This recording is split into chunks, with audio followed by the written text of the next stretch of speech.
তুমি দিনের শুরুতে হয়তো এমনটি ভাবো যে আমি যদি সুযোগ পেতাম তাহলে তার মতো হতাম।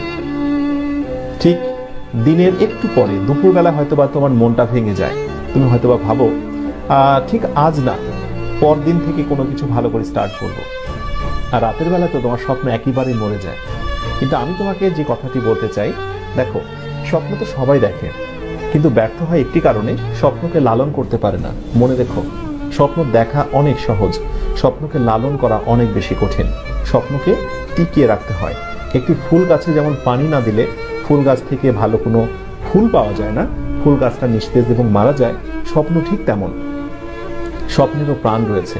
স্বপ্নকে বাঁচিয়ে রাখতে হবে প্রচেষ্টা, আন্তরিকতা এবং ভালোবাসা দিয়ে। উদ্যোগ নাও, প্রচুর পরিমাণে পরিশ্রমী হও, চোখের ঘুমকে বিদায় দিয়ে দাও। প্রতিদিন 6 ঘন্টার উপরে ঘুমিও না। খুব কাজ ছাড়া অকাজে গোসিপিং করো না।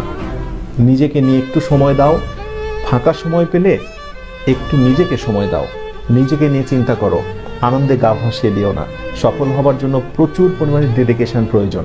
মনে রেখো, যারা সাফল্যের একেবারে উচ্চ অবস্থানে অবস্থান করছে, অথবা সেই স্বপ্নের মেডিকেল, ভার্সিটি, ইঞ্জিনিয়ারিং কোনো প্রতিষ্ঠানে যারা আজকে টপ র্যাঙ্কিংয়ে অবস্থান করছে, নিঃসন্দেহে তারা অনেক বেশি পরিশ্রমী ছিল। তুমি কি আমাকে একটা উপমা দেখাতে পারবে, এমন কোন স্টুডেন্টের নমুনা দেখাতে পারবে যে পরিশ্রম করেনি কিন্তু প্রচুর ভালো রেজাল্ট করেছে এবং সে অ্যাডমিশন টেস্টে বেস্ট একটা রেকর্ড করেছে? Never, impossible. সুতরাং কথা একটাই, প্রচুর পরিশ্রমী হতে হবে এবং আমার বিশ্বাস তোমরা সেটি পারবে।